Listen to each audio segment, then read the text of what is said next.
와, 금이 한돈에 100만 원 간다고? 지금 한 돈에 90만 원이 넘었대. 뉴스에선 곧 100만 원 시대가 온다고 떠들어댔습니다. 누가 봐도 부러운 금은방 사장. 하지만 진열장 가득한 수억 원어치 금덩어리 앞에서 그는 만원짜리 점심 한 끼가 두려웠습니다. 35년을 쉬지 않고 달려왔지만 팔면 팔수록 가난해지는 기묘한 현실. 그가 오늘 모든 것을 내려놓기로 한 이유는 무엇일까요? 어둑해진 상가 골목. 한 금은방의 셔터가 천천히 내려오고 있었습니다. 오늘도 손님은 없었습니다. 진열장 안 금목걸이들은 조명 아래 반짝였지만 사장의 얼굴엔 그림자만 가득했습니다. 그는 62세, 이 가게를 35년째 지켜온 남자였습니다. 한돈에 90만 원을 넘어선 금값. 그의 진열장 속 금괴들은 가만히 있어도 몸값이 치솟고 있었습니다. 남들은 그를 부러워했습니다. 앉아서 돈 벌어 좋겠네요. 금은방 사장님은 걱정 없으시겠어요. 하지만 그가 아는 진실은 달랐습니다. 오늘 매출은 0원. 월세와 고정비는 500만 원씩 나갑니다. 진열장엔 수억 원어치 금이 쌓여 있지만 만원짜리 점심 한 끼 사 먹는 게 두려운 하루하루였습니다. 그는 오늘 35년 지켜온 가게의 문을 닫기로 결심했습니다. 대체 무슨 일이 있었던 걸까요? 사연 시작하기 전에 잠시 구독과 좋아요 버튼 한번 눌러주세요. 평범한 사람들의 진짜 이야기, 숨겨진 사연들을 이 채널에서 매일 전해드립니다. 지금부터 그 이야기를 시작하겠습니다. 안녕하세요. 저는 권만수입니다. 올해 62입니다. 요즘 금값이 치솟는다는 뉴스 자주 들어보셨을 겁니다. 한돈에 90만 원이라는데 그 숫자가 오를수록 제 하루는 더 불안해졌습니다. 남들은 앉아서 돈 벌어줬겠다며 부러워합니다. 하지만 제 현실은 이렇습니다.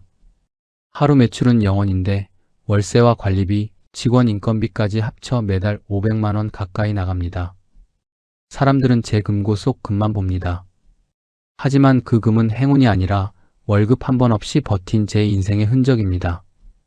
자산은 수십억인데 당장 오늘 만원짜리 점심 한 끼 사 먹는 게 겁이 나는 기막힌 역설. 제가 왜 이 금덩어리들을 놓고 떠나는지 그 비밀을 전부 말씀드리겠습니다. 금은방 사장이면 돈 걱정 없이 살았을 거라고들 생각하시죠? 아닙니다. 저는 35년 내내 무급 노동자였습니다. 아침 8시에 가게 문을 열고 밤 9시에 문을 닫았습니다. 일요일도 없었습니다. 명절에도 가게를 열었습니다. 아프면 어떻게 하냐고요? 아파도 가게는 열어야 했습니다. 그렇게 벌어들인 돈은 어디로 갔을까요? 첫째 아들 대학 등록금, 둘째 딸 유학비, 그리고 자식들 결혼 비용. 제 손에 남는 건 없었습니다. 하지만 저는 그게 당연하다고 생각했습니다. 자식들 전부 입히고 먹이고 공부시켜 번듯하게 키워내는 것, 그것이 제 평생의 월급이라 믿고 살았습니다.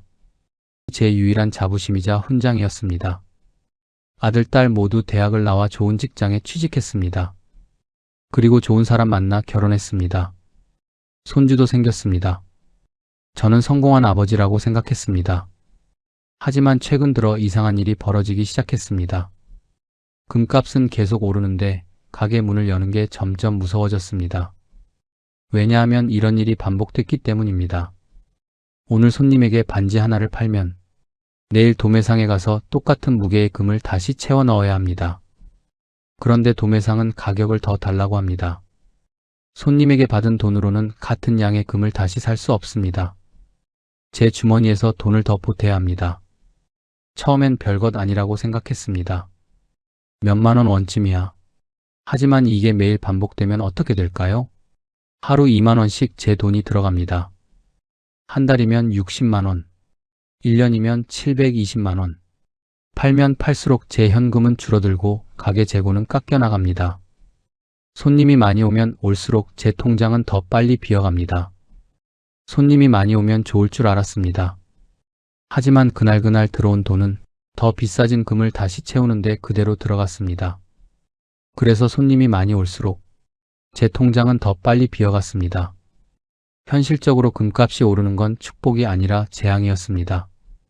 진열장엔 수억 원어치 금이 쌓여 있지만 밖에 나가 10,000원짜리 순대국 한 그릇 사 먹는 것도 망설여지는 날들이었습니다.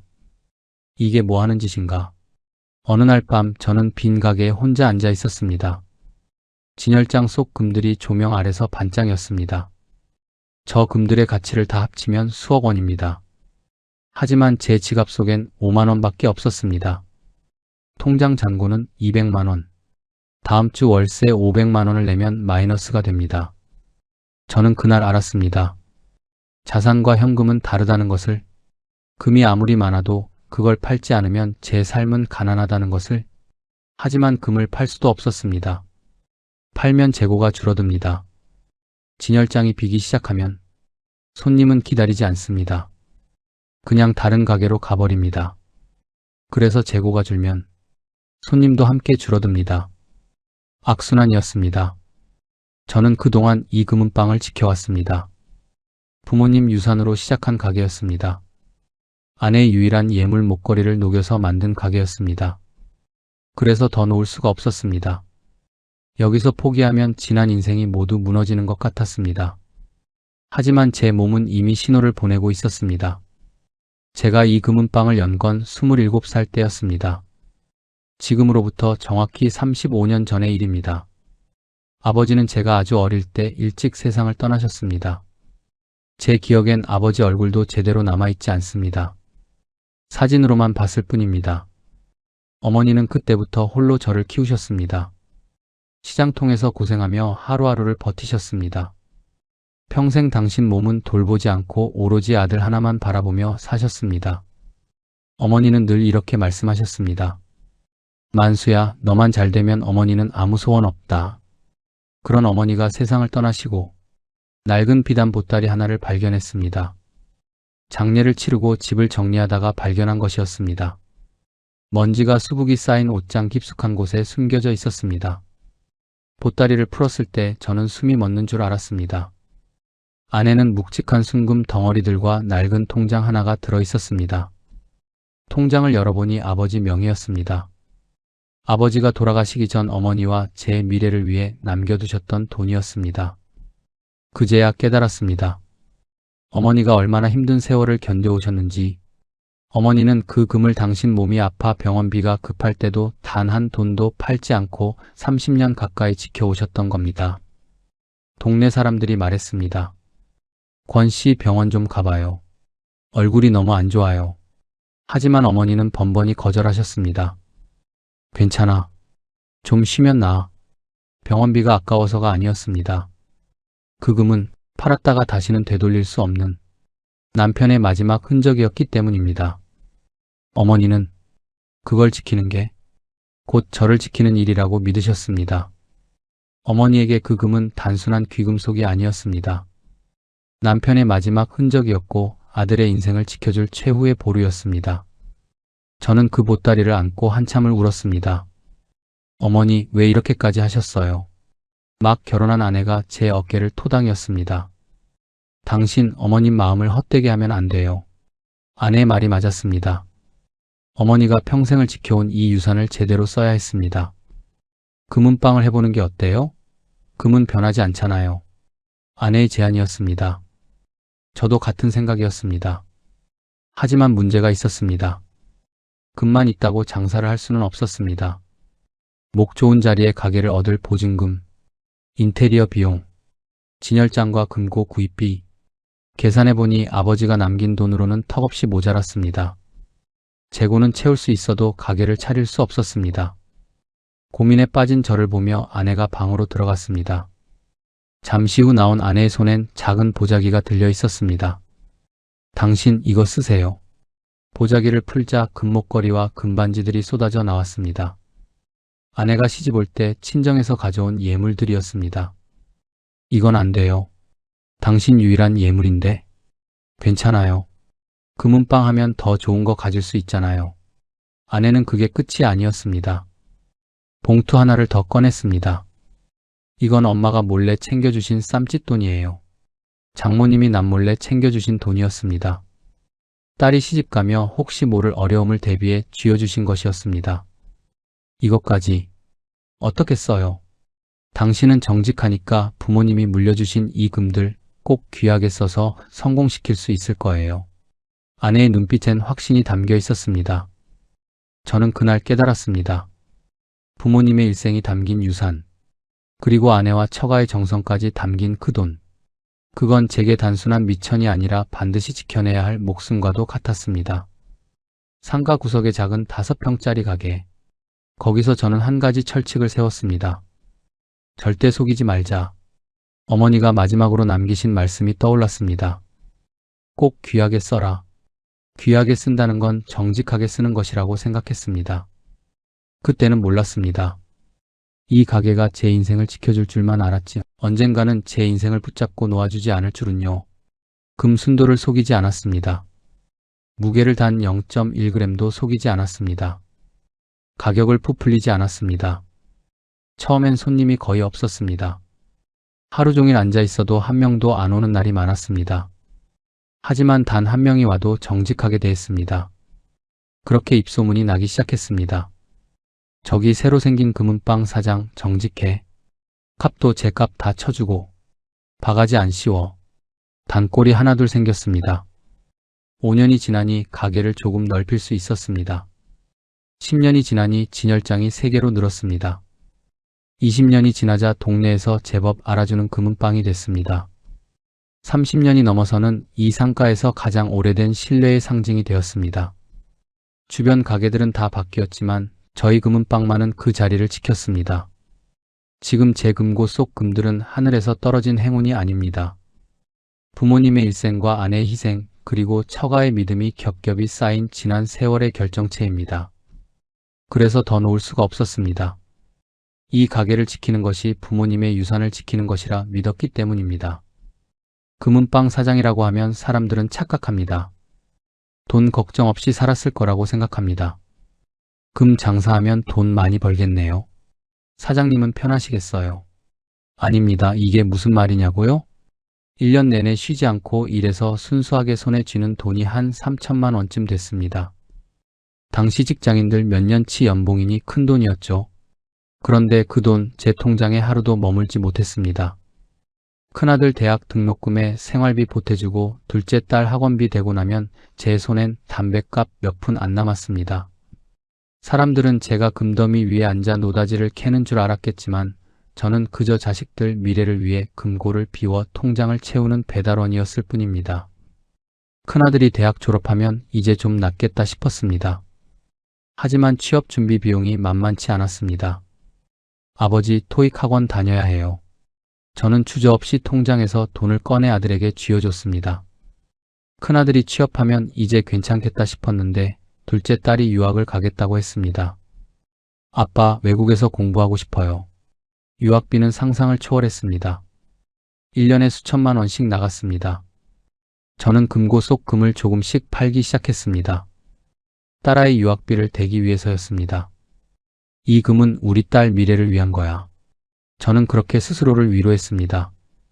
둘째가 돌아오면 이제 끝이겠다 싶었는데 큰아들이 결혼하겠다고 했습니다. 결혼 비용이 만만치 않았습니다. 신혼집 전세금까지 보태주니 억 단위 돈이 들어갔습니다. 저는 또 금고 속 금을 팔았습니다. 아들 결혼 비용을 대기 위해서였습니다. 큰아들 결혼이 끝나면 이제 좀 쉬겠다 싶었는데 둘째 딸도 결혼하겠다고 했습니다. 저는 그렇게 자식들에게 아낌없이 다 해주었습니다. 제 손에 남는 건 없었습니다. 저축한 돈도 없었습니다. 노후 준비도 없었습니다. 하지만 저는 그게 당연하다고 생각했습니다. 저희 어머니가 저를 그렇게 키우셨던 것처럼 저도 부모로서 제 몫은 거기까지라고 믿었습니다. 자식들 전부 입히고 먹이고 공부시켜 번듯하게 키워내는 것, 그것이 제 평생의 월급이라 믿고 살았습니다. 금은방으로 자식들을 키워냈다는 것, 그것이 제 유일한 자부심이자 훈장이었습니다. 아들, 딸 모두 대학을 나와 좋은 직장에 취직했습니다. 큰아들은 대기업에 들어갔습니다. 둘째 딸은 외국 유학을 다녀와서 좋은 회사에 취직했습니다. 그리고 좋은 사람 만나 결혼했습니다. 손주도 생겼습니다. 명절 때 온 가족이 모이면 저는 뿌듯했습니다. 이 아이들 다 금은방에서 번 돈으로 키웠지. 아내가 제 손을 잡으며 말했습니다. 당신 덕분이에요. 고생 많았어요. 저는 성공한 아버지라고 생각했습니다. 하지만 어느 순간부터 이상한 생각이 들기 시작했습니다. 큰아들이 명절에 와서 조심스럽게 말했습니다. 아버지, 이제 가게 좀 정리하시는 게 어때요? 왜? 아직 장사되는데? 아니, 아버지 나이가 이제 60이 넘으셨잖아요. 아들은 걱정스러운 얼굴로 말을 이었습니다. 요즘 금 장사 안 된다면서요? 다들 온라인으로 한다고 하던데. 저는 아들의 말이 불편했습니다. 장사를 뭘 안다고 입을 놀리나 싶었습니다. 내가 뭘 알아? 아빠는 아직 할 수 있어. 둘째 딸도 비슷한 말을 했습니다. 아빠, 건강 챙기셔야 해요. 요즘 안 좋아 보이세요? 괜찮아. 아빠 건강해. 아니에요. 작년보다 확실히 수척해지셨어요. 딸아이의 말이 맞았습니다. 저는 최근 몇 년 사이에 몸무게가 많이 빠졌습니다. 밥을 먹어도 체하고 잠을 자도 개운하지 않았습니다. 허리도 아프고 다리도 저렸습니다. 하지만 인정하고 싶지 않았습니다. 아빠는 아직 젊어. 이 정도는 거뜬해. 저는 자식들 앞에서 괜찮은 척했습니다. 하지만 집에 혼자 있을 때는 달랐습니다. 거울을 보면 낯선 노인이 서 있었습니다. 흰머리 투성이에 주름 투성이인 얼굴. 내가 언제 이렇게 늙었지? 27에 시작한 가게. 지금 62. 35년이 흘렀습니다. 제 청춘은 다 어디로 간 걸까요? 아내도 늙었습니다. 함께 시작했던 그 젊은 아내는 이제 허리가 굽은 할머니가 되어 있었습니다. 어느 날 아내가 조심스럽게 말했습니다. 여보, 우리 언제 여행 한번 가요?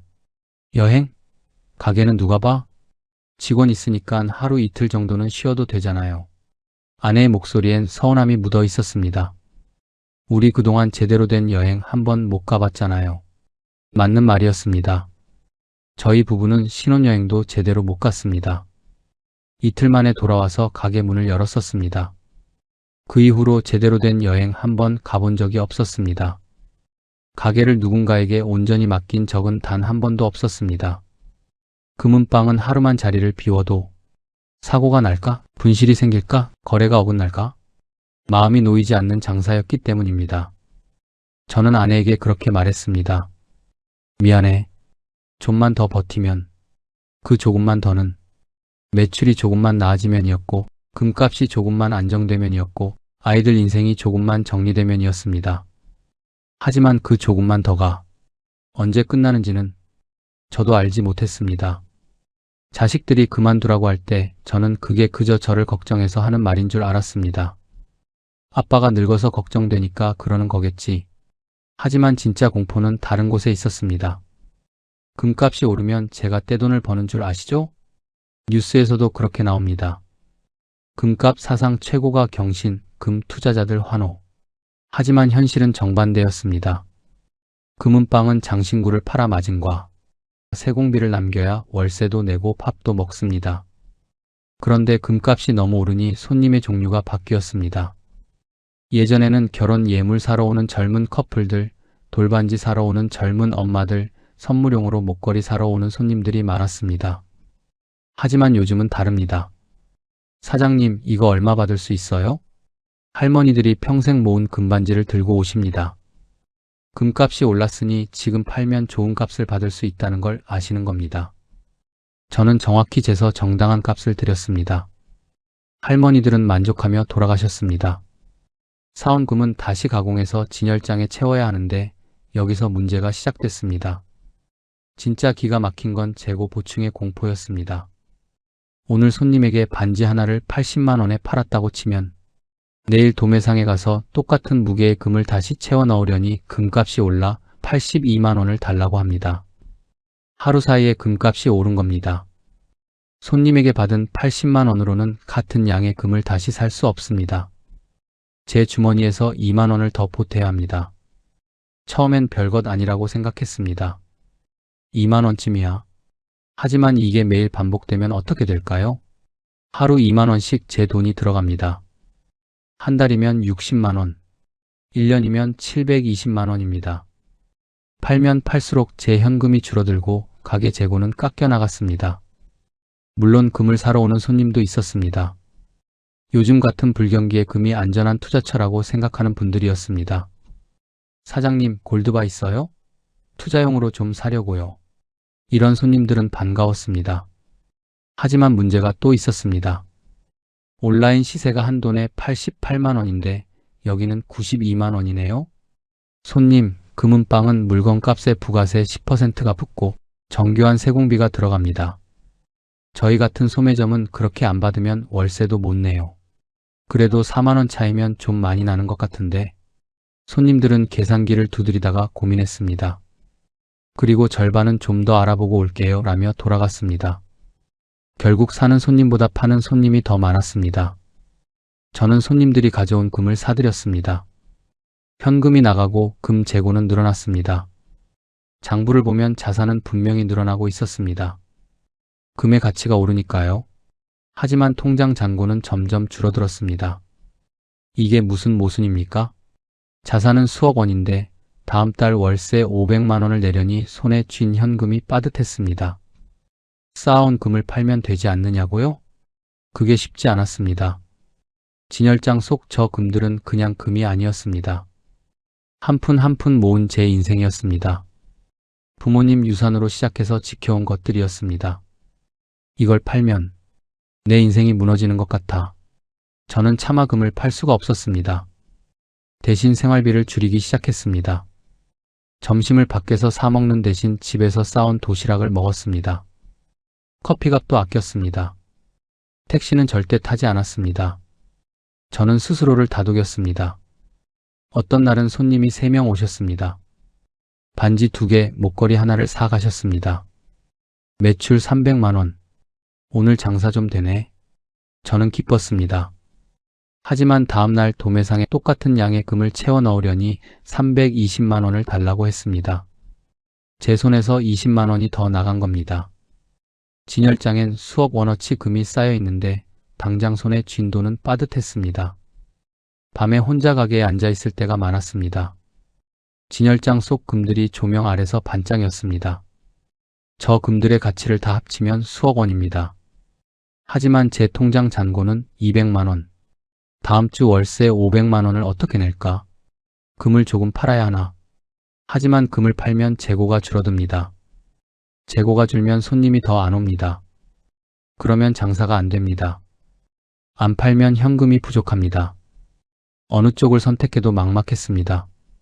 자산은 수억 원인데 당장 다음 달 월세 500만 원을 낼 현금이 없어 걱정해야 하는 현실.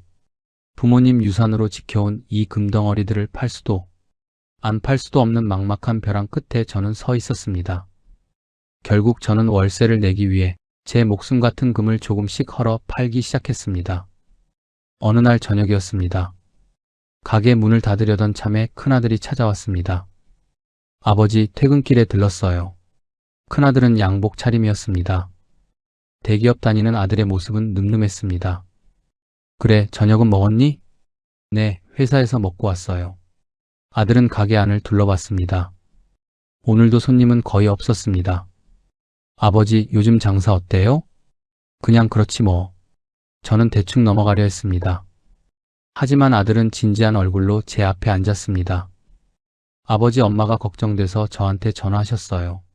아버지, 이거 한번 보세요. 아들이 핸드폰을 꺼내 제게 내밀었습니다. 화면에는 KRX 금시장이라는 앱이 떠 있었습니다. 이게 뭐니? 금 거래 앱이에요. 요즘 젊은 사람들은 다 이걸로 금을 사고 팔아요. 저희 회사 선배 후배들 보면 금은 이렇게 관리하더라고요. 아들은 화면을 넘기며 설명했습니다. 여기 보세요. 지금 금 시세가 실시간으로 뜨잖아요. 화면에는 숫자들이 계속 바뀌고 있었습니다. 1초마다 금값이 변하고 있었습니다. 클릭 한 번이면 금을 살 수 있어요.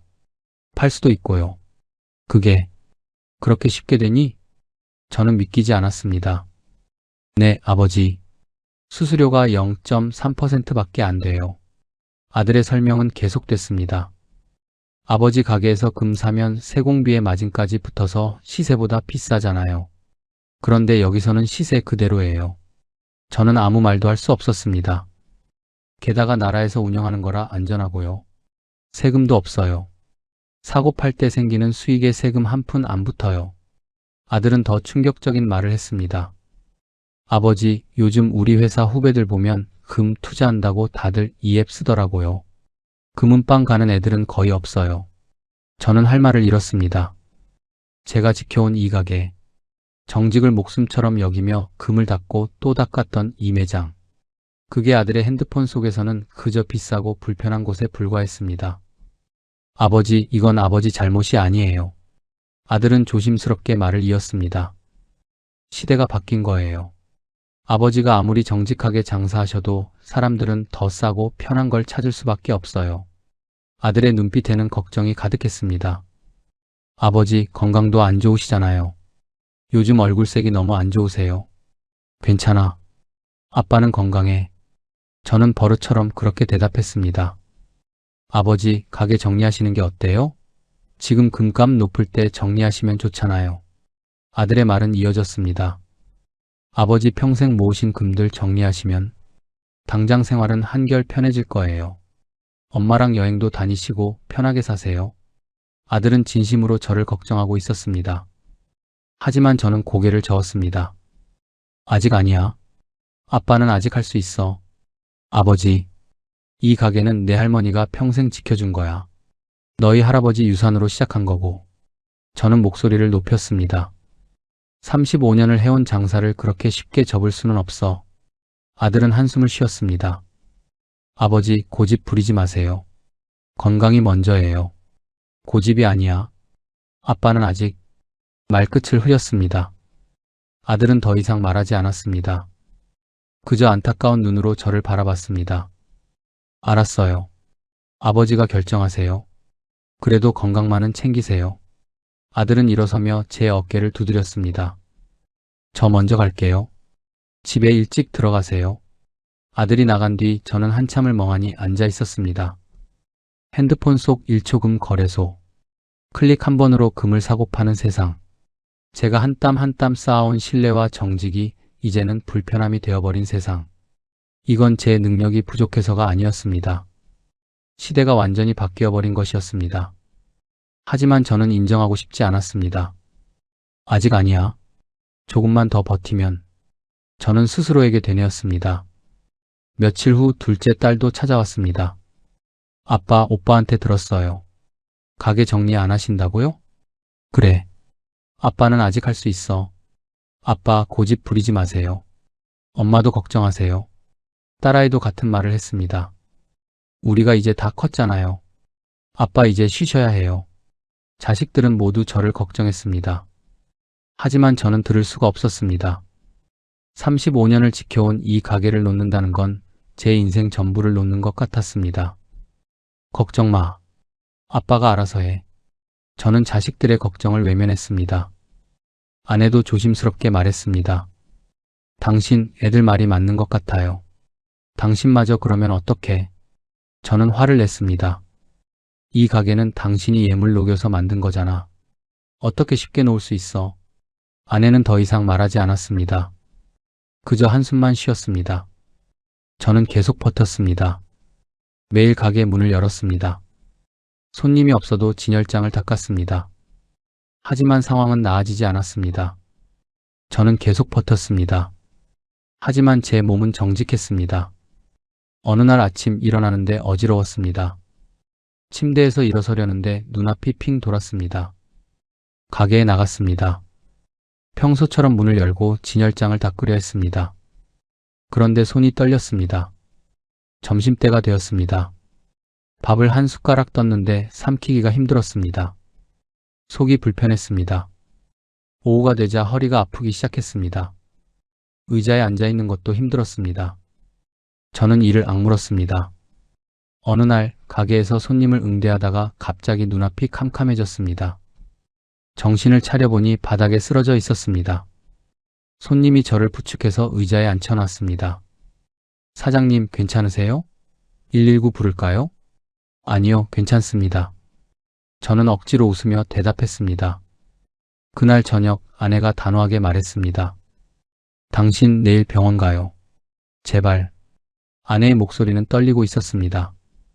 당신 이러다 큰일 나요. 저는 아내의 눈을 봤습니다. 눈물이 고여 있었습니다. 알았어. 내일 가볼게. 저는 결국 병원에 갔습니다. 의사는 여러 가지 검사를 했습니다. 혈압, 혈당, 간 수치, 심전도. 검사 결과를 듣는 날이었습니다. 의사는 심각한 얼굴로 말했습니다. 권만수 씨 혈압이 너무 높습니다. 당뇨 수치도 위험 수준이고요. 의사는 계속 말했습니다. 간 수치도 좋지 않습니다. 스트레스를 많이 받으시나요? 약 드시면서 계속 수치 검사해 봐야 합니다. 저는 고개를 숙였습니다. 이대로 가시면 안 됩니다. 일을 줄이셔야 합니다. 제 옆에 앉아있던 아내가 눈물을 흘렸습니다. 혹시 이 이야기가 여러분께 어떻게 들릴까요? 금이 그렇게 많은데 장사 좀 안 된다고 쓰러져? 배부른 소리 하네. 네, 맞습니다. 저는 당장 내일 굶을 처지도 아닙니다. 하지만 제가 쓰러진 건 돈 때문이 아니라 무게 때문이었습니다. 부모님의 유산과 아내의 예물, 처가의 돈으로 시작한 이 금은방. 이 가게는 제게 단순한 일터가 아니었습니다.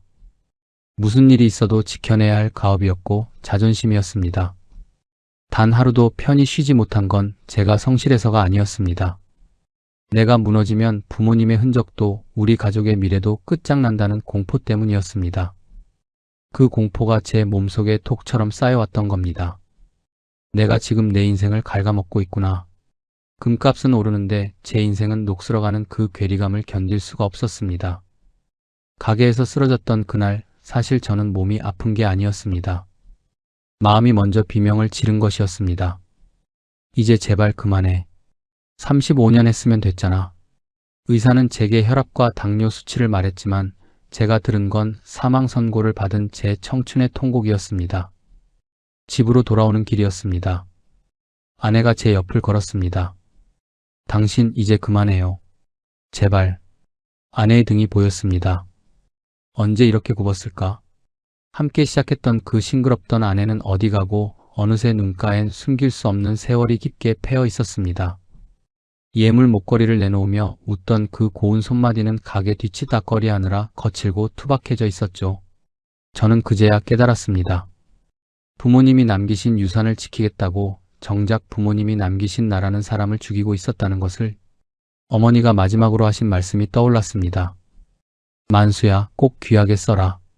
35년 동안 저는 그게 금덩어리를 금고에 지키는 것이라고 생각했습니다. 하지만 아니었습니다. 어머니가 말씀하신 귀하게 써라는 말은 금을 쌓아두는 게 아니라 제 소중한 인생을 단 하루라도 사람답게 써보라는 뜻이었습니다. 62세가 되어서야 알았습니다. 그날 밤 저는 잠을 이룰 수 없었습니다. 천장을 바라보며 생각했습니다. 끝까지 버티는 게 미덕인 줄 알았습니다. 하지만 제 몸이 먼저 무너지고 있다는 걸 너무 늦게 알아버렸습니다. 성공해서 떠나는 게 아닙니다. 더 이상 제 영혼을 갉아먹으며 버틸 힘이 없어서 이제야 비로소 저 자신을 위해 항복을 선언하는 것입니다. 다음 날 아침 저는 결심했습니다. 가게를 정리하자. 이제 금은방 사장 권만수가 아니라 사람 권만수로 살자. 가게를 정리하기로 결심한 다음 날, 저는 아침 일찍 가게로 나갔습니다. 35년 동안 닦아온 진열장을 바라봤습니다. 그 안에 반짝이는 금들을 하나하나 꺼냈습니다. 손이 떨렸습니다. 이 금들 하나하나가 제 인생이었으니까요. 자식들에게 전화했습니다. 애들아, 아빠가 가게를 정리하기로 했다. 전화기 너머로 침묵이 흘렀습니다. 아버지, 진심이세요? 큰아들의 목소리가 떨렸습니다. 그래. 이제 그만할 때가 된 것 같아. 아버지. 아들의 목소리에 안도감이 섞여 있었습니다. 잘 결정하셨어요. 정말 잘하신 거예요. 둘째 딸도 울면서 말했습니다. 아빠, 고생 많으셨어요. 이제 좀 쉬세요. 자식들은 모두 안심했습니다. 저는 금 도매상에 전화를 걸었습니다. 35년 동안 거래하던 곳이었습니다. 사장님, 가게 정리하시는 거예요? 네. 이제 그만하려고요. 도매상 사장도 놀랐습니다. 35년이나 하셨는데? 아쉽네요. 나이가 들어서요. 몸도 안 좋고. 저는 가게 안 모든 금을 정리했습니다. 진열장 속 반지, 목걸이, 팔찌, 금고 속 금괴들. 35년 동안 쌓아온 모든 것들 하나씩 무게를 재고 가격을 매겼습니다. 도매상이 와서 금들을 확인했습니다. 사장님, 정직하게 장사하셨네요. 순도가 정확해요. 그게 제 자부심이었습니다. 저는 씁쓸하게 웃었습니다. 금을 모두 현금화하는데 일주일이 걸렸습니다. 그리고 마지막 날 은행에서 전화가 왔습니다. 권만수님, 입금 확인하셨습니까? 저는 통장을 열어봤습니다.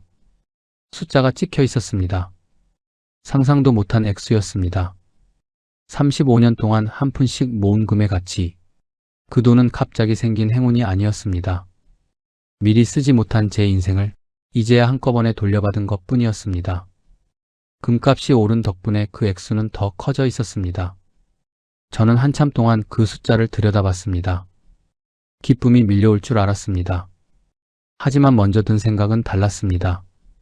이걸 왜 이렇게 늦게 깨달았을까? 35년 동안 이 금을 지키느라 제 인생을 포기했습니다. 여행 한 번 제대로 못 가고 살았습니다. 아내와 단둘이 밥 한 끼 편하게 먹어본 적이 없었습니다. 만약 10년 전에 정리했다면, 아니 20년 전에 정리했다면 저와 아내는 좀 더 젊을 때 인생을 즐길 수 있었을 텐데. 당신 됐어요? 아내가 옆에서 조심스럽게 물었습니다. 응, 다 정리했어. 저는 통장을 아내에게 보여줬습니다. 아내는 숫자를 보고 눈이 커졌습니다. 이렇게나 35년 모은 거야. 저는 아내의 손을 잡았습니다. 미안해. 고생만 시켰어. 아내는 고개를 저었습니다. 아니에요. 당신 덕분에 우리 잘 살았어요. 아내의 눈에 눈물이 맺혔습니다. 저는 자식들을 불렀습니다. 애들아, 아빠가 할 말이 있어. 자식들이 모였습니다. 가게를 정리하고 금을 다 팔았다. 저는 통장을 꺼냈습니다. 이 중에서 너희들 몫을 먼저 떼어놓을 거야. 큰아들이 손사래를 쳤습니다. 아버지, 저희는 괜찮아요. 아니야. 아빠가 주고 싶어서 주는 거야. 저는 자식들에게 유산을 나눠줬습니다. 넉넉한 액수였습니다. 이건 너희 할아버지가 남기신 유산이야. 아빠가 35년 동안 지켜온 거고. 둘째 딸이 울었습니다. 아빠, 울지 마. 이제 아빠는 너희 걱정 안 해도 돼. 저는 웃었습니다. 남은 돈은 아빠랑 엄마가 쓸 거야. 자식들이 고개를 끄덕였습니다. 아버지, 엄마랑 여행 많이 다니세요? 그래, 그럴 거야. 그날 밤 저는 아내와 단둘이 앉았습니다. 당신 가고 싶은 곳 있어요? 아내가 조심스럽게 물었습니다. 나? 글쎄. 저는 생각해 봤습니다. 35년 동안 가게만 지켰으니 가보고 싶은 곳이 너무 많았습니다. 제주도도 가보고 강원도도 가보고 싶어. 우리 신혼여행도 제대로 못 갔잖아요. 아내가 말했습니다. 이번엔 제대로 가볼까요? 저는 아내의 손을 잡았습니다. 그래. 우리 이제 우리를 위해 살자. 35년 만에 저는 자유로워졌습니다. 아침에 알람 소리에 깨어나지 않아도 됐습니다. 가게 월세 걱정을 하지 않아도 됐습니다. 금 시세를 확인하지 않아도 됐습니다. 처음엔 이상했습니다. 뭘 해야 할지 몰랐습니다. 35년 동안 가게만 지켰으니 이제 뭘 하며 살아야 할지 막막했습니다. 하지만 천천히 적응했습니다. 아침에 늦게 일어나서 아내와 함께 산책을 했습니다. 점심은 맛있는 식당에 가서 편하게 먹었습니다. 오후엔 책을 읽거나 TV를 봤습니다. 평범한 일상이었습니다. 하지만 저에게는 35년 만의 선물이었습니다. 그동안 금 지키느라 여행 한 번 제대로 못 가고 살아온 아내. 이제 아내의 손을 잡고 남은 인생 그동안 미뤄둔 삶을 살기로 했습니다. 조용히 여행도 다니며 보내려 합니다. 솔직히 말씀드리면 금값이 처음 치솟기 시작할 때 저도 참 행복했습니다. 35년 전 부모님의 유산으로 시작한 제 금고 속 자산들이 하루가 다르게 몸값을 높여가는 걸 보며 그래, 내가 틀리지 않았어. 잘 버텼어 라고 스스로를 대견해하기도 했습니다. 하지만 금은방 사장으로서 마주한 현실은 참으로 아이러니했습니다.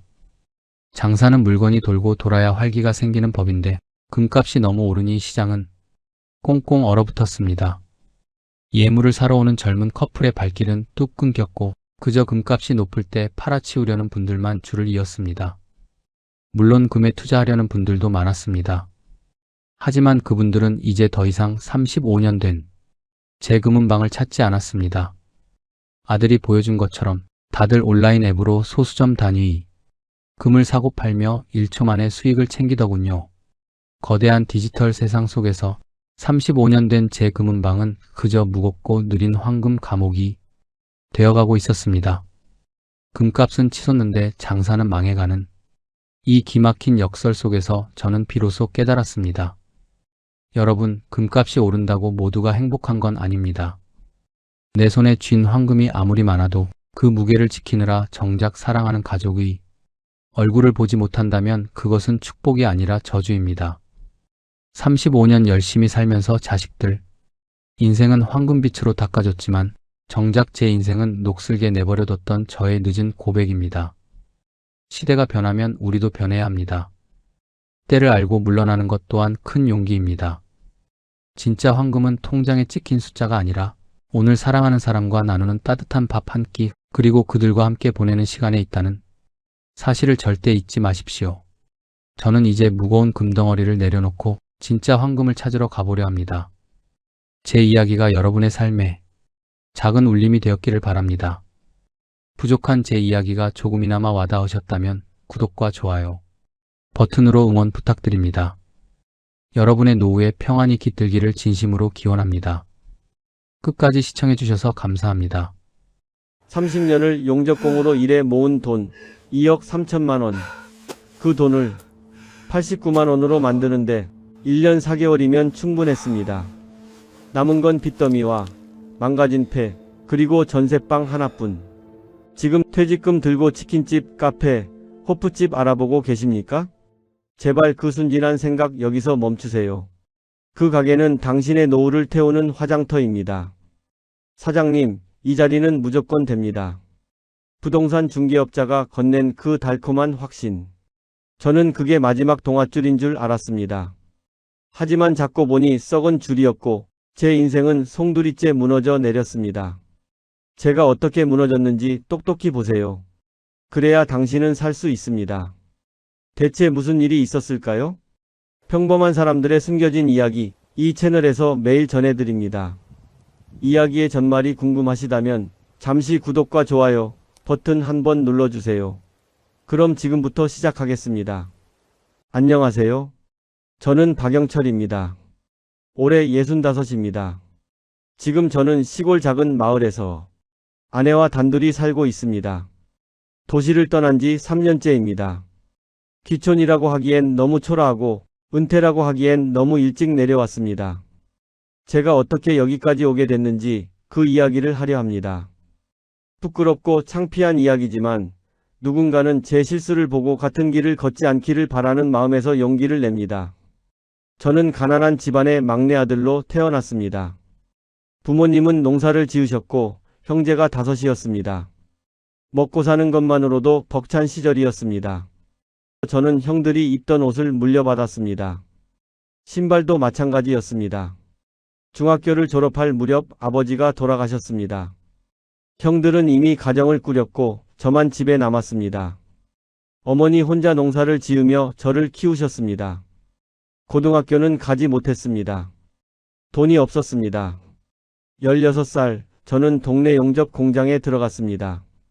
처음엔 심부름만 했습니다. 공구를 나르고 바닥을 쓸고 선배들이 시키는 대로 움직였습니다. 그러다 용접을 배우기 시작했습니다. 불꽃이 튀고 새가 달아오르는 그 일이 처음엔 무서웠습니다. 하지만 손에 익으니 재미가 붙었습니다. 20살이 되던 해 공장 사장님이 저를 불렀습니다. 영철아, 너 해외 나갈 생각 없어? 해외 플랜트 현장이야. 용접工구한다는데 너 정도면 붙을 것 같아. 월급은 국내의 3배였습니다. 저는 고민하지 않았습니다. 어머니께 말씀드렸습니다. 엄마, 저 해외 나가서 일 좀 하고 올게요. 돈 벌어서 집도 고치고 엄마 편하게 해드릴게요. 어머니는 아무 말씀도 하지 않으셨습니다. 그저 고개만 끄덕이셨습니다. 그렇게 저는 20살에 처음으로 비행기를 탔습니다. 중동이었습니다. 모래바람이 불고 낮엔 50도를 넘는 더위였습니다. 현장은 지옥이었습니다. 하루 12시간씩 일했습니다. 쉬는 날은 한 달에 이틀뿐이었습니다. 하지만 돈은 확실히 모였습니다. 6개월 만에 통장에 1,000만 원이 넘게 쌓였습니다. 그 돈을 어머니께 붙였습니다. 어머니는 전화로 우셨습니다. 영철아, 고생한다. 몸 상하지 말고 건강만 챙겨라. 그 말씀이 저를 버티게 했습니다. 그 후로 저는 중동, 동남아, 아프리카를 오갔습니다. 용접공으로 현장 기술자로 일했습니다. 몸은 점점 망가졌지만 돈은 계속 벌었습니다. 25살 때 어머니가 편찮으시다는 전화를 받았습니다. 당장 귀국할 수 없었습니다. 계약 기간이 남아 있었기 때문입니다. 형들이 병원에 모셨다고 했습니다. 저는 매달 치료비를 붙였습니다. 곧 들어갈게요, 엄마. 조금만 기다리세요. 하지만 어머니는 기다려주지 않으셨습니다. 제가 귀국하기 한 달 전 어머니는 돌아가셨습니다. 장례식장에 도착했을 때 이미 3일장이 끝나가고 있었습니다. 형들이 모든 걸 치렀습니다. 저는 그저 무릎을 꿇고 빌 뿐이었습니다. 엄마, 미안해요. 제가 옆에 없어서 미안해요. 어머니 영정 앞에서 한참을 울었습니다. 장례를 치르고 나니 제 마음속에 큰 구멍이 생긴 것 같았습니다. 더 이상 누굴 위해 돈을 버는지 모르겠었습니다. 형들은 말했습니다. 영철아, 이제 너도 장가 가야지. 혼자 그렇게 살면 안 된다. 맞는 말이었습니다.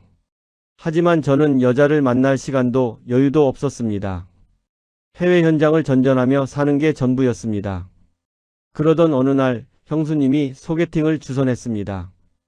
영철아, 이번 일요일에 시간 좀 내봐. 괜찮은 사람 있어. 그렇게 만난 사람이 지금의 제 아내 김순자였습니다. 저는 28살, 아내는 당시 31살이었습니다. 첫인상은 평범했습니다. 화려하지도 특별하지도 않았습니다. 하지만 말투가 차분했고 눈빛이 착했습니다. 저는 공장에서 일하고 있어요. 그녀가 먼저 말했습니다. 부모님은 일찍 돌아가셨고 언니 하나 있는데 시집 갔어요. 저도 제 이야기를 했습니다. 저는 용접공입니다. 해외 현장 다니면서 일해요. 집에 자주 못 들어옵니다. 그녀는 고개를 끄덕였습니다. 힘든 일 하시네요. 우리는 그렇게 담담하게 이야기를 나눴습니다. 사랑을 속삭이거나 설레는 감정 같은 건 없었습니다. 그저 서로의 처지를 이해하는 대화였습니다. 두 번째 만남에서 저는 물었습니다. 저 같은 사람이랑 결혼할 수 있겠어요? 1년에 한두 번밖에 못 들어와요. 그녀는 잠시 생각하더니 말했습니다. 괜찮아요. 저도 혼자 사는데 익숙해요. 대신 약속 하나만 해주세요. 무슨 약속이요?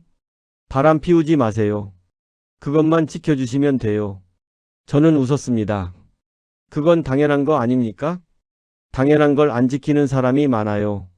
그녀의 말이 씁쓸했습니다. 우리는 석 달 만에 결혼했습니다. 결혼식은 작은 예식장에서 했습니다. 하객도 많지 않았습니다.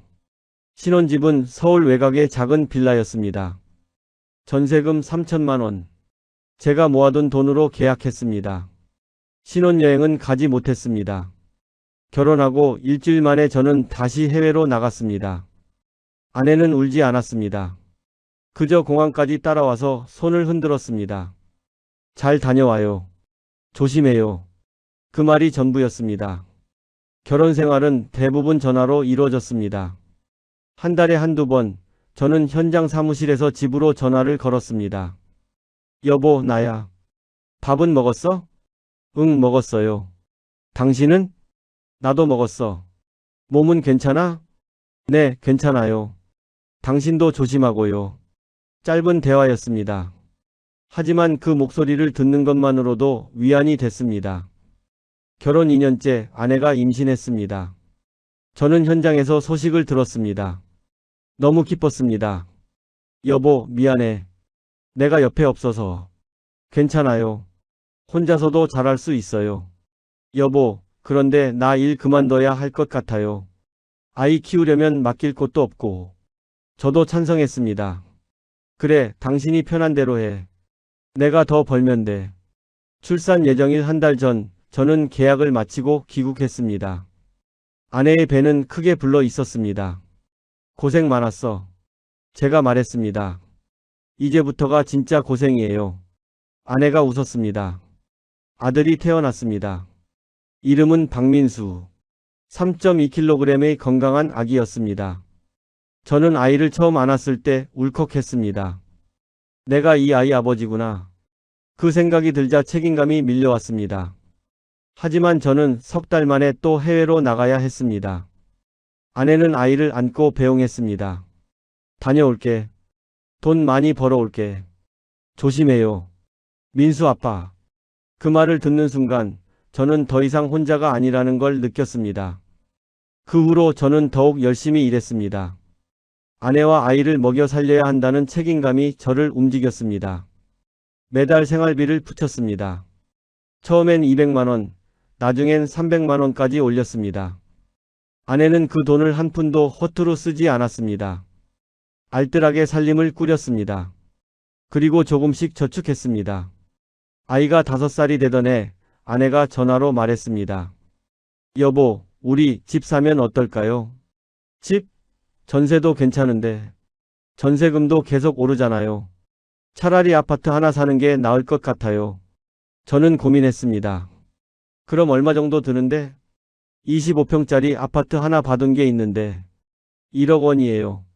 제가 모아둔 돈은 그때 8천만 원 정도였습니다. 전세금 3천만 원을 돌려받으면 1억 1천만 원. 대출 없이도 집을 살 수 있었습니다. 그래, 당신이 잘 알아보고 결정해. 그리고 명의는 당신 이름으로 해. 내가 해외에 있으니까 계약할 때 편할 거야. 그렇게 우리는 아파트를 샀습니다. 빚 한 푼 없이 완전히 우리 것이었습니다. 저는 그 후로 더 악착같이 일했습니다. 여보, 계약했어요. 정말 고마워요. 아내는 전화로 울었습니다. 이제 우리도 집이 있구나. 그 후로도 저는 계속 해외를 오갔습니다. 아이는 아내 손에서 컸습니다. 저는 1년에 2~3번 집에 들어왔습니다. 아빠. 아이가 달려와 안겼습니다. 처음엔 낯설어하던 아이가 시간이 지나자 저를 반겼습니다. 하지만 아이와 함께한 시간은 늘 짧았습니다. 한 달을 채우지 못하고 다시 떠나야 했습니다. 아내는 불평하지 않았습니다. 대신 더욱 알뜰하게 살았습니다. 제가 보내는 돈을 아꼈습니다. 생활비, 식비, 관리비를 빼고 남은 돈을 모았습니다. 아이가 초등학교에 입학했습니다. 저는 입학식에 가지 못했습니다. 중동 현장에 있었기 때문입니다. 아내가 사진을 보내왔습니다. 초등학교 교문 앞에서 활짝 웃고 있는 아이의 모습이었습니다. 미안하다, 민수야. 마음속으로 빌었습니다. 그렇게 세월이 흘렀습니다. 저는 40을 넘겼고 아내도 45이 됐습니다.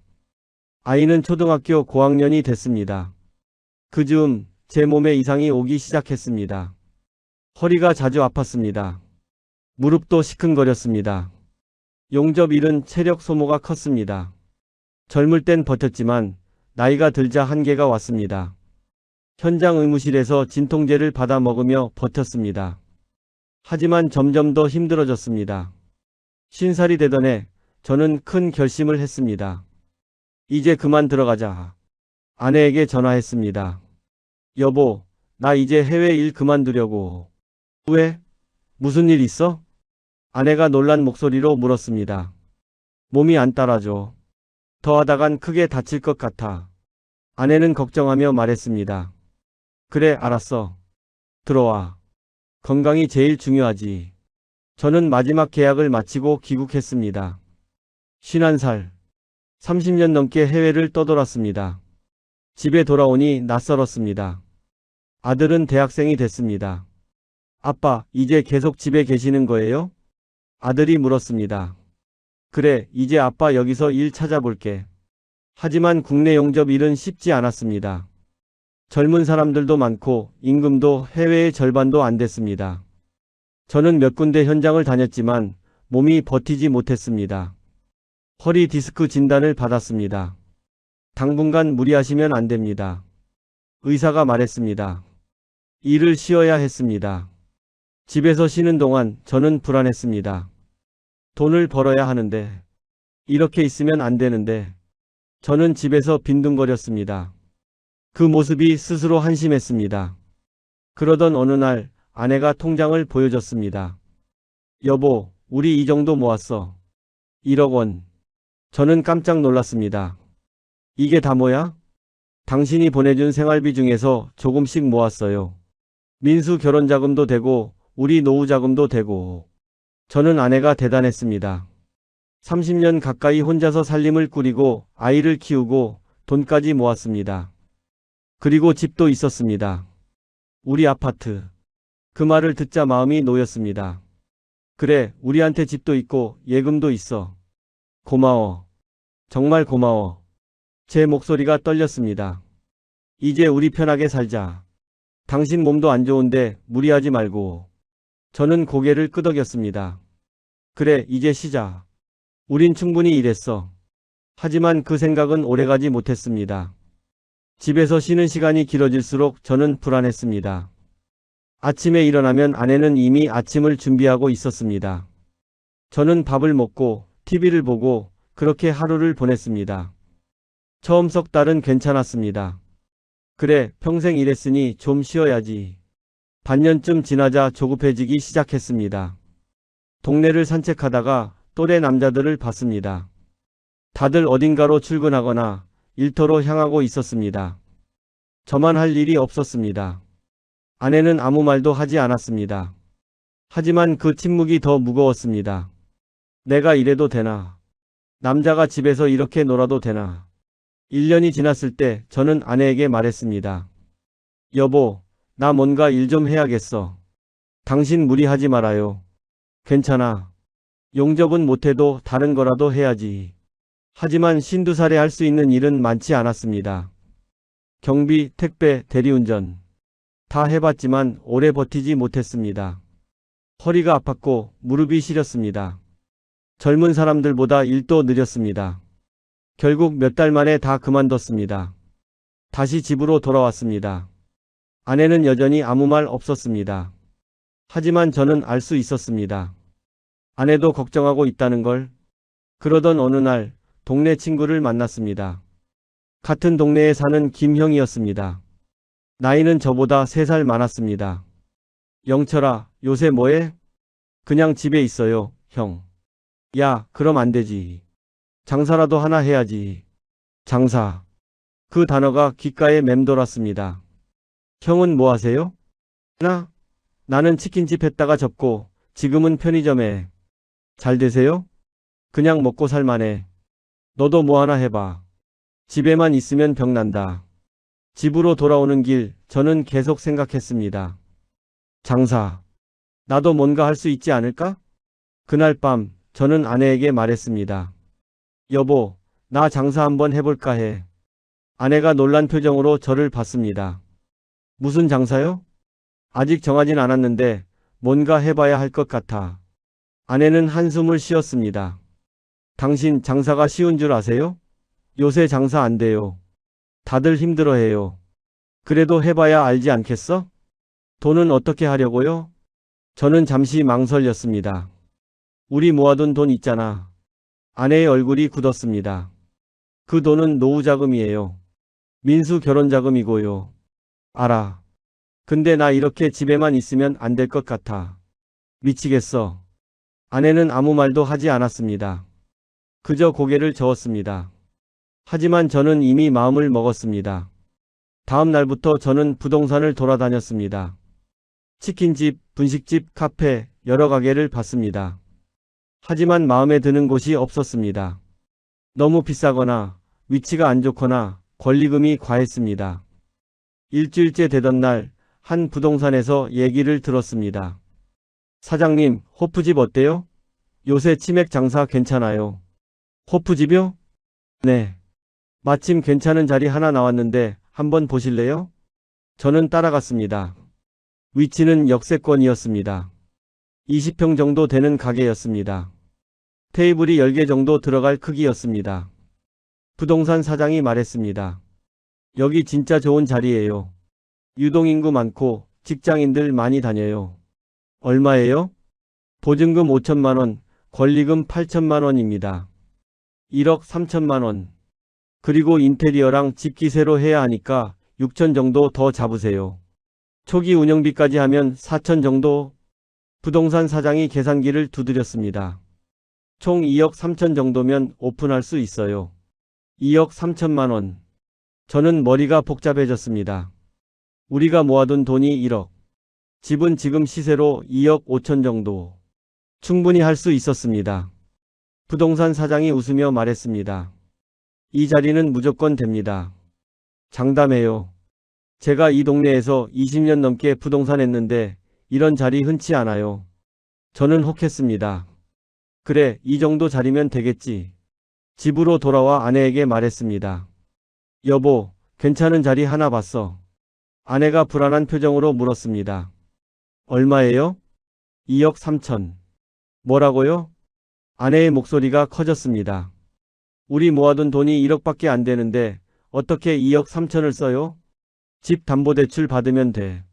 안 돼요. 절대 안 돼요. 아내가 단호하게 말했습니다. 그 돈은 우리 노후 자금이에요. 민수 결혼 자금이에요. 장사에 쓰면 안 돼요.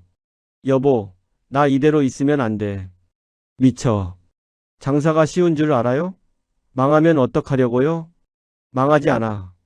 부동산 사장이 그랬어. 이 자리는 무조건 된다고. 부동산 사장 말 믿어요? 그 사람들은 자기 수수료 받으려고 하는 말이에요. 아내의 말이 맞았습니다. 하지만 저는 듣고 싶지 않았습니다. 당신은 내 마음을 몰라.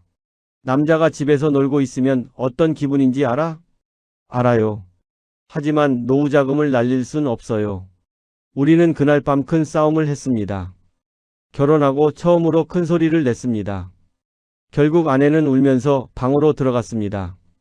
저는 거실에 혼자 앉아 있었습니다. 담배를 피우며 생각했습니다. 내가 평생 일했는데 이제 좀 내가 하고 싶은 거 해도 되지 않나? 장사 한번 해보는 게 뭐가 잘못이야? 며칠 동안 아내와 냉전이 이어졌습니다. 하지만 저는 포기하지 않았습니다. 매일 부동산에 가서 그 자리를 확인했습니다. 점심시간에 가서 유동인구를 세어봤습니다. 저녁에도 가서 직장인들이 얼마나 다니는지 봤습니다. 여기면 된다. 확신이 들었습니다. 일주일 후 저는 다시 아내를 설득했습니다.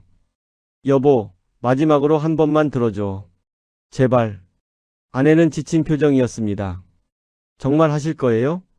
응. 해야겠어. 아내는 한참을 아무 말 없이 저를 봤습니다. 그러더니 한숨을 쉬었습니다. 알았어요. 하세요. 대신 조건이 있어요. 뭔데? 1년만 해보세요. 1년 안에 안 되면 접는 거예요. 약속하세요. 알았어. 약속할게. 저는 그렇게 대답했습니다. 다음 날 저는 부동산에 갔습니다. 계약금을 냈습니다. 그리고 은행에 가서 아내 명의로 집 담보대출을 받았습니다. 1억 3천만 원. 아내가 모아둔 예금 1억 원과 합쳐서 2억 3천만 원. 총 2억 3천만 원. 그 돈이 통장에서 빠져나가는 걸 보는 순간 아내가 울었습니다. 소리 없이 그냥 눈물만 흘렸습니다. 저는 아내의 어깨를 안았습니다. 미안해. 꼭 성공할게. 걱정하지 마. 하지만 아내는 아무 대답도 하지 않았습니다. 그리고 그날부터 우리 집의 시계는 거꾸로 움직이기 시작했습니다. 호프집 오픈 준비는 생각보다 힘들었습니다. 인테리어를 하고 집기를 들이고 간판을 달았습니다. 매일 현장에 나가서 확인했습니다. 아내는 한 번도 가게에 오지 않았습니다.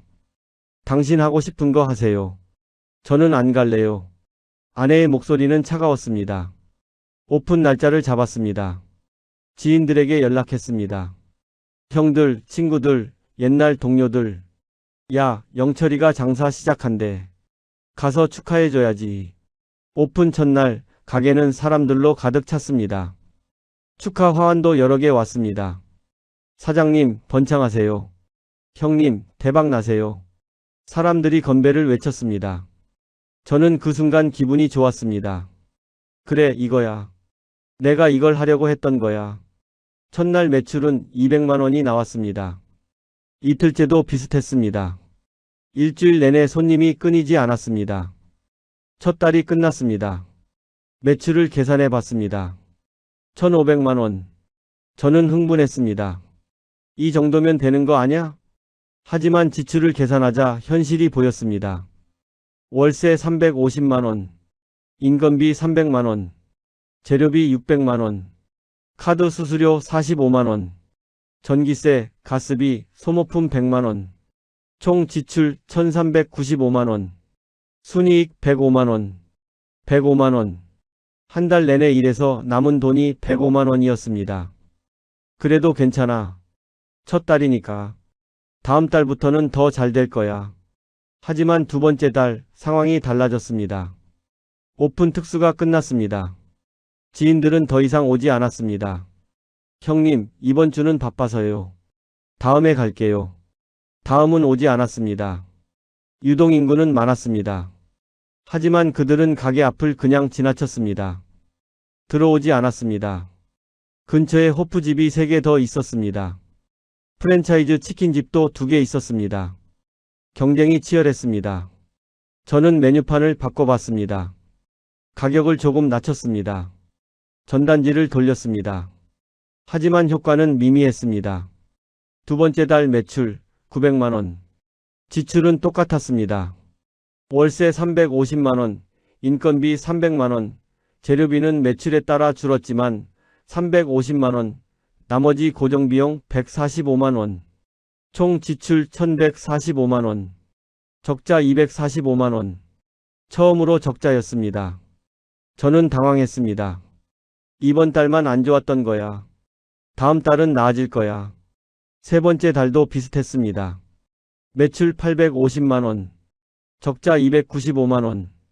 적자를 메우기 위해 제 통장에서 돈을 꺼냈습니다. 오픈할 때 조금 남겨뒀던 여유 자금이었습니다. 아내에게는 말하지 않았습니다. 네 번째 달, 저는 아르바이트 1명을 줄였습니다. 인건비를 아껴야 했습니다. 그러자 제가 더 오래 가게에 있어야 했습니다. 아침 11시에 나가서 밤 12시에 들어왔습니다. 몸이 힘들었습니다. 허리가 아팠고 다리가 부었습니다. 매출 800만 원, 적자 200만 원. 다섯 번째 달, 저는 재료를 더 싸게 구하려고 노력했습니다. 이 가게 저 가게 돌아다니며 가격을 비교했습니다.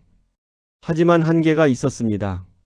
매출 750만 원, 적자 250만 원. 6개월, 7개월, 10달이 될 때까지 매달 상황은 조금씩 더 나빠졌습니다.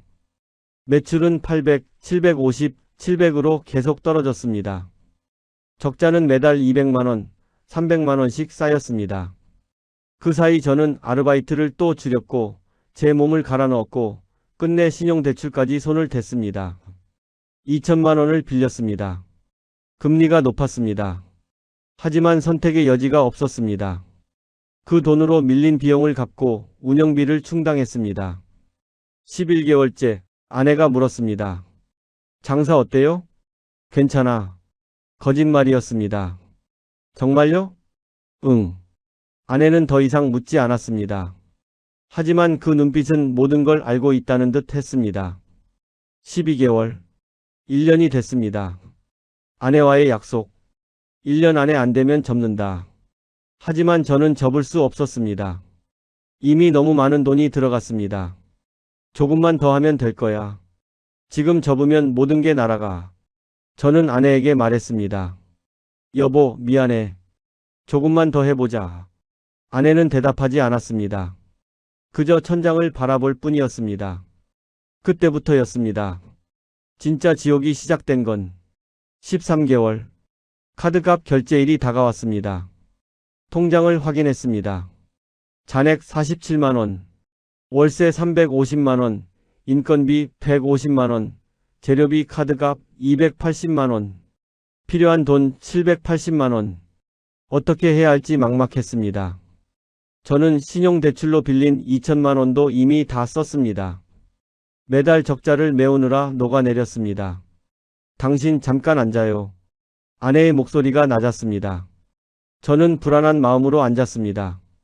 아내가 통장을 내밀었습니다. 이게 뭐예요? 제 명의로 된 대출 통장이었습니다. 그게 2천만 원 빌렸더라고요. 언제부터? 여보, 그건. 대답해요. 언제부터 빌렸어요? 석 달 전부터. 아내의 얼굴이 굳었습니다. 그럼 지금까지 장사 괜찮다고 한 건 다 거짓말이었네요. 미안해. 미안하다고요? 아내의 목소리가 떨렸습니다. 내가 뭐라고 했어요? 노후자금 손대지 말라고 1년만 해보라고 했잖아요. 알아. 근데 지금 접으면 다 날아가. 이미 다 날아갔어요. 아내가 소리쳤습니다. 결혼하고 처음 듣는 고함이었습니다. 우리 1억, 집 담보대출 1억 3천, 당신 신용대출 2천. 도합 2억 5천이에요. 이게 다 어디 갔어요? 저는 대답할 수 없었습니다. 매달 적자 메우느라 다 썼어. 아내가 주저앉았습니다. 그리고 울기 시작했습니다. 소리 없이 어깨만 떨리며 울었습니다. 저는 다가가려 했지만 아내가 손을 저었습니다. 오지 마요. 당신 얼굴 보기 싫어요. 그날 밤 아내는 방문을 잠그고 나오지 않았습니다. 다음 날 아침 아내가 먼저 말했습니다. 당신 혼자서는 안 되겠어요. 가게. 내가 나갈게요. 저는 깜짝 놀랐습니다. 아니야. 당신까지 이 고생할 필요 없어. 이미 같이 망하고 있는데 지금 와서 나만 빠지는 건 아니잖아요. 아내의 목소리는 차분했지만 단호했습니다. 여보. 그 말에 저는 아무 말도 할 수 없었습니다. 아내가 덧붙였습니다. 대신 조건 있어요. 석 달. 석 달 더 해보고 안 되면 무조건 접는 거예요. 약속하세요. 알았어. 그렇게 아내가 가게에 나오기 시작했습니다. 처음 가게에 온 날 아내는 아무 말 없이 주방을 둘러봤습니다. 홀을 봤습니다. 창고를 봤습니다. 그리고 한숨을 쉬었습니다. 이렇게 지저분한 데서 장사를 했어요? 저는 뜨끔했습니다. 바빠서 혼자서 버티느라 청소를 제대로 못했습니다. 아내는 그날부터 가게를 정리하기 시작했습니다. 구석구석 청소했습니다. 냉장고를 정리했습니다. 유통기한 지난 재료를 버렸습니다. 이것도 돈인데 왜 버려? 이런 걸로 장사하면 손님이 안 와요. 아내의 말이 맞았습니다. 아내는 메뉴도 줄였습니다. 너무 많아요. 잘 팔리는 것만 남기고 정리해요. 저는 아내가 시키는 대로 했습니다. 하지만 효과는 없었습니다. 매출 650만 원. 아내와 둘이서 가게를 지켰지만 손님은 늘지 않았습니다. 15개월째. 매출 600만 원. 월세조차 내기 힘든 수준이었습니다. 아내는 매일 밤 계산기를 두드렸습니다. 월세 350, 재료비 250, 전기세 50 카드값. 한숨만 나왔습니다. 16개월째. 아내가 말했습니다. 이제 그만해요. 여보. 석 달 했어요. 약속했잖아요. 조금만 더. 더는 없어요. 통장 봤어요? 23만 원 남았어요. 다음 달 월세는 어떻게 낼 거예요? 저는 대답할 수 없었습니다. 아내가 계속 말했습니다. 권리금은 이미 포기해야 해요. 아무도 이 가게 안 사요. 인수자도 없어요. 알아. 철거비 들어가요. 원상복구 해야 해요. 그것도 돈이에요. 얼마나 드는데? 최소 700만 원이요. 700만 원. 그 돈조차 없었습니다. 그냥 나가면 안 돼? 보증금 5천 못 받아요. 그리고 건물주가 고소할 수도 있어요. 저는 머리가 멍했습니다. 아내가 조용히 말했습니다. 민수한테 돈 빌려야 할 것 같아요. 뭐? 민수한테. 우리 아들. 안 돼. 절대 안 돼. 제가 소리쳤습니다. 그럼 어떡하라고요? 철거비는 어디서 나와요? 내가 어떻게든 할게. 아들한테는 절대 손 안 대. 아내는 더 이상 말하지 않았습니다. 그날 밤 저는 혼자 가게에 남았습니다. 텅 빈 홀에 앉아서 천장을 봤습니다. 내가 왜 이랬을까? 왜 아내 말을 안 들었을까?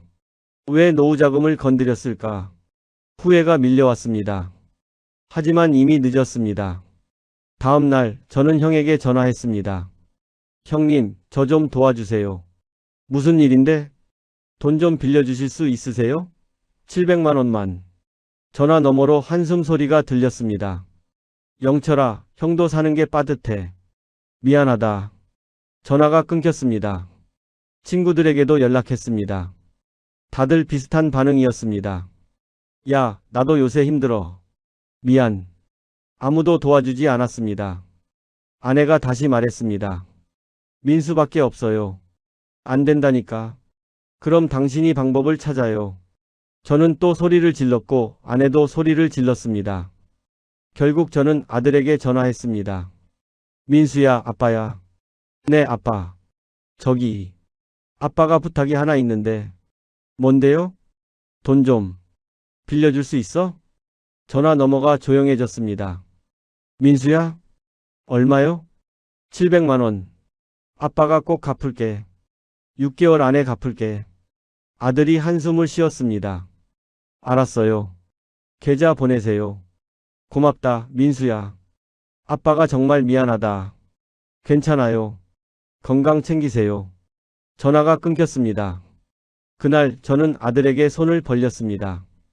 22살 아들에게, 대학생인 아들에게, 제 인생에서 가장 창피한 순간이었습니다. 며칠 후 아들이 돈을 보냈습니다. 저는 그 돈으로 철거 업체에 연락했습니다. 가게 철거 견적 좀 내주세요.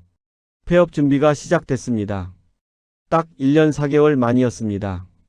철거는 순식간에 끝났습니다. 건물주에게서 보증금 4,700만 원을 받았습니다.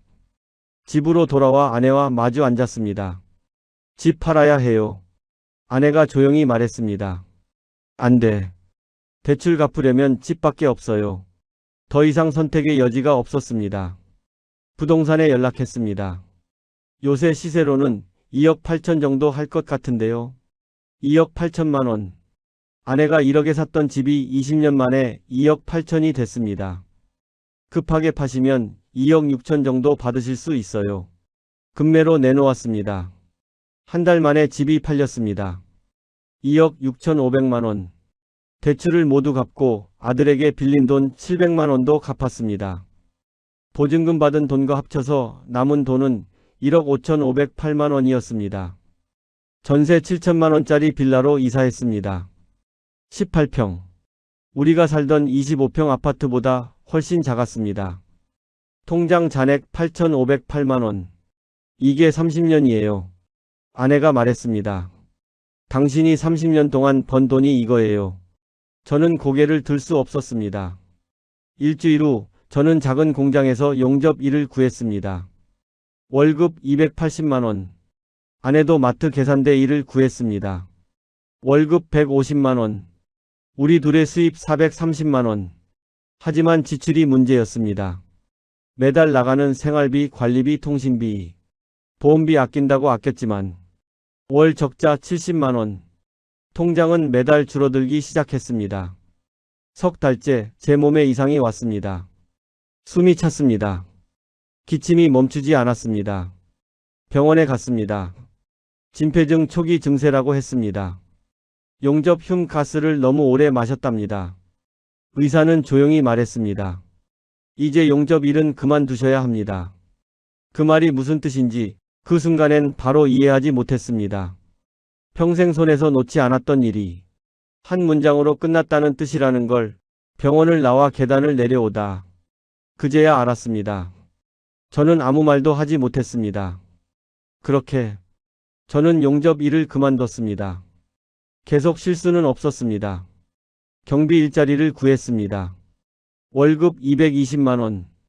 통장은 더 빠르게 줄어들었습니다. 반년 후 또 큰일이 터졌습니다. 계단에서 넘어져 허리를 다쳤습니다. 디스크가 악화됐습니다. 수술이 필요합니다. 의사가 말했습니다. 수술을 받았습니다.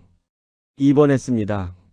수술비 650만 원, 입원비 150만 원. 통장에서 800만 원이 나갔습니다. 1년이 지났습니다. 통장 잔액 5,900만 원. 퇴원 후 다시 경비 일을 시작했지만 몸이 예전 같지 않았습니다. 허리가 자주 아팠고 숨도 가빴습니다. 병원비는 계속 나갔습니다. 2년째. 통장 잔액 2,780만 원. 아내가 말했습니다. 당신 건강 챙겨야 해요. 무리하면 안 돼. 제발. 하지만 일을 쉴 수 없었습니다. 쉬면 돈이 안 들어왔습니다. 일을 하는 날보다 일을 쉬는 날이 더 많았습니다. 아내에게 너무 미안했습니다. 통장에 남은 돈은 89만 원. 그 돈으로는 한 달도 버틸 수 없었습니다. 생활비 150만 원, 관리비 30만 원, 병원비 100만 원. 겨우 90만 원이 남았습니다. 하지만 몇 달이 더 지나자 제 몸이 한계에 왔습니다. 숨이 차서 계단을 오르지 못했습니다. 경비 일을 하다가 주저앉기도 했습니다. 병원에 갔습니다. 폐 기능이 많이 떨어졌습니다. 더 이상 육체 노동은 어렵습니다. 의사가 조용히 말했습니다. 집으로 돌아와 아내에게 말했습니다. 여보, 나 더 이상 일 못할 것 같아. 아내는 아무 말도 하지 않았습니다. 그저 천장만 바라봤습니다. 한참 후에 제가 말했습니다. 여보, 우리 시골로 가자. 시골? 엄마 집. 엄마 돌아가시고 그 집 비어 있어. 거기 가서 살자. 아내가 저를 봤습니다. 그 집이 어떤 상태인데요? 오래돼서 낡긴 했을 거야. 근데 고치면 살만할 거야. 어머니가 남기신 집. 제가 태어나고 자란 곳. 30년 넘게 아무도 살지 않아 낡아버린 그곳. 아내는 고개를 끄덕였습니다. 우리는 내려간다는 말을 쓰지 않았습니다. 그냥 더는 버틸 수 없다고 말했을 뿐입니다. 한 달 후 전세를 빼고 짐을 쌌습니다. 7천만 원을 돌려받았습니다. 마지막 남은 돈이었습니다. 시골로 갔습니다. 어머니 집은 폐허나 다름없었습니다. 지붕이 무너질 것 같았고 벽에는 곰팡이가 가득했습니다. 이걸 어떻게 살아요? 아내가 한숨을 쉬었습니다. 리모델링을 해야 했습니다. 지붕을 고치고 벽을 보수하고 화장실과 부엌을 새로 했습니다. 보일러도 바꾸고 전기 배선도 교체했습니다. 2,800만 원이 들어갔습니다. 남은 돈 4,200만 원. 이게 마지막이에요. 아내가 말했습니다. 저는 대답하지 않았습니다. 집이 완성됐습니다. 낡았지만 살만했습니다. 저는 더 이상 일을 하지 않았습니다. 몸이 따라주지 않았습니다. 아내도 일을 그만뒀습니다. 우리는 텃밭을 가꾸며 살았습니다. 상추, 고추, 토마토. 우리가 먹을 것만 조금씩 심었습니다. 한 달 지출은 100만 원. 식비, 전기세, 수도세, 병원비. 통장에서 매달 돈이 빠져나갔습니다. 4,200만 원, 4,100만 원, 4천만 원. 1년이 지났습니다. 통장 잔액 3천만 원. 어느 날 저녁 아들에게 전화했습니다. 민수야, 아빠야. 네, 아빠. 아빠가 너한테 해준 것도 없는데. 미안하다. 무슨 말씀이세요? 너 대학 다닐 때도 아빠는 옆에 없었고, 너 알바하면서 등록금 벌 때도 아빠는 몰랐고.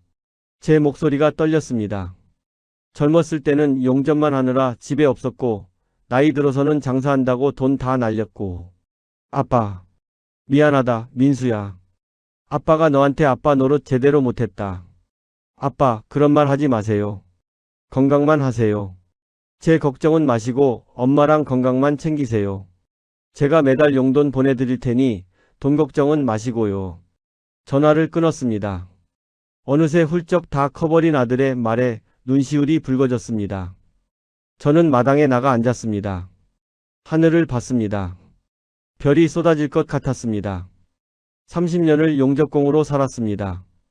해외를 떠돌며 돈을 벌었습니다. 그 돈으로 아내가 집을 샀습니다. 알뜰하게 모았습니다. 그런데 저는 1년 반 만에 그 모든 것을 날렸습니다. 호프집 하나로. 이제 남은 건 이 집뿐이었습니다.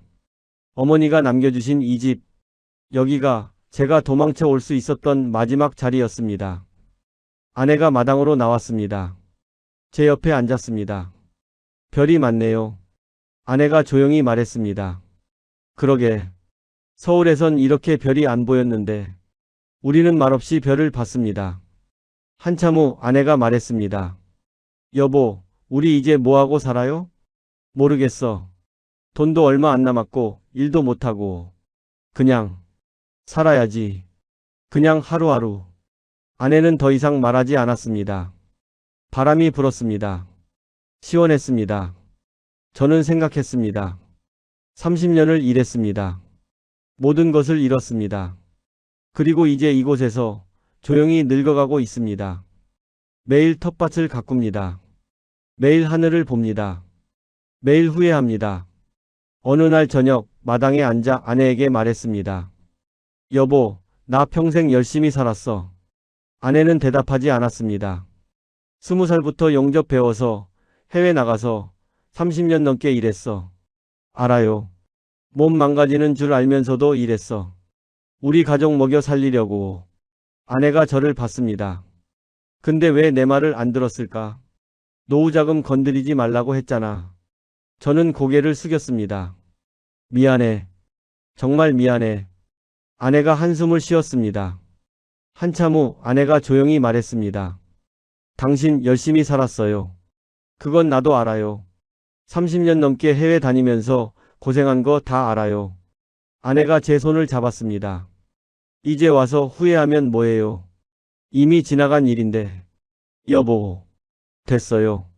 이제 그만 생각해요. 아내의 목소리가 따뜻했습니다. 아프지 말고 마음도 몸도 건강할 것만 생각해요. 저는 아내를 봤습니다. 아내도 저를 봤습니다. 우리 이제 많이 남지 않았잖아요. 남은 시간이나 편하게 살아요. 고마워. 뭐가 고마워요? 우리 부부잖아요. 그날 밤 저는 오랜만에 편히 잠들었습니다. 화려하지 않아도 괜찮습니다. 가진 것 없어도 괜찮습니다. 아내가 옆에 있으니까요. 제 이야기를 듣는 누군가가 있다면 부디 제 실수를 반복하지 않기를 바랍니다. 노후자금은 절대 건드리지 마십시오. 지금도 가끔 생각합니다. 그때 왜 그렇게 서둘렀는지. 저는 그걸 너무 늦게 깨달았습니다. 모든 것을 잃고 나서야. 하지만 이제는 괜찮습니다. 아내가 용서해줬으니까요. 그것만으로도 충분합니다. 이야기가 마음에 닿으셨다면 구독과 좋아요로 응원해주세요. 어디에서 듣고 계신지 댓글로 남겨주시면 더 반갑게 인사드릴게요. 여러분의 작은 손길이 큰 힘이 됩니다.